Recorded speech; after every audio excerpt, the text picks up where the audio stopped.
अस्सलामुअलैकुम वरहमतुल्लाहि वबरकातुहू। नाजरीन, मेरा नाम है आमिर निहाल और आप देख रहे हैं अर्तुगरुल गाज़ी सीज़न 5 एपिसोड 8 की हाइलाइट्स। नाजरीन, इस एपिसोड के आगाज़ में हलाकू खान के दो जासूस मंगोल सिपाही साहब के सिपाही भी अपनी तलवारें निकाल लेते हैं और इलबिल खातून के सिपाहियों पर रख लेते हैं।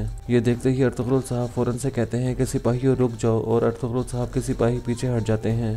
जबकि अर्तुगरुल साहब के सीने में वो खंजर पेवस होता है और इलबिल की खातून फ़ौरन से परेशान हो जाती हैं और अपना हाथ हटा लेती हैं। इसके बाद अर्तुगरुल साहब गुंदूज़ से मुतवज्जा होते हैं और कहते हैं कि गुंदूज़, मैं आज के बाद कभी ना देखूं कि तुम किसी औरत पर हाथ उठा रहे हो। इस पर गुंदूज़ कहता है कि वालिद साहब, इस औरत ने हम सब से झूठ बोला। ये उमरुलू कबीले से है और इसने हम सबको धोखा दिया। जब आप यहाँ पर नहीं थे तो ये हमारे कबीले में आ गए थे। ये सुनते ही अर्तुगरुल साहब इंतहाई गुस्से से इलबिल के खातून की तरफ मुतवज्जा होते हैं और कहते हैं कि तुम उमरुलू कबीले से हो, यहाँ पर जो कुछ भी हो रहा है तुम फ़ौरन सब कुछ मुझे बताओगे। इसके बाद अर्तुगरुल साहब हकीम आर्तुग साहब से कहते हैं कि ज़ख्मी को अंदर ले जाएं और साथ ही इलबिल के खातून और गुंदूज़ को कहते हैं कि तुम मेरे साथ आओ। इसके बाद अर्तुगरुल साहब सिराय की तरफ चले जाते हैं। इसके बाद अर्तुगरुल साहब अंदर पहुँच जाते हैं और अपने ज़ख्म को ठीक करने के लिए तलवार को गर्म कर रहे होते हैं, और साथ ही वो पूछते हैं कि आपने कैसे समझ लिया कि हम लोगों ने आपके लोगों को मारा है। इसके बाद इलबिल के खातून तमाम के तमाम वाक़े सुनाती हैं।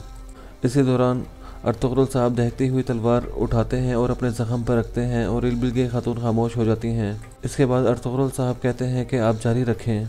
इसके बाद इलबिल के खातून दोबारा से बोलना शुरू करती हैं और कहती हैं कि आपके बेटे सिपाही गुंदूज़ ने मेरे वालिद साहब के गले पर खंजर रख दिया था और हमारी बुरी तरीके से तज़लील करके हमें कबीले से बाहर निकाल दिया था।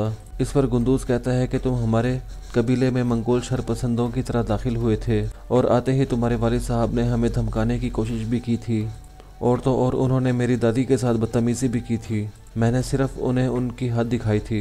इसके बाद अर्तुगरुल साहब उनको खामोश करवाते हैं। इसी दौरान हकीम आर्तुग साहब वहाँ पर पहुँच जाते हैं और कहते हैं कि अब अताज साहब की तबीयत ठीक हो गई है, लेकिन उन्हें कुछ आराम की ज़रूरत है।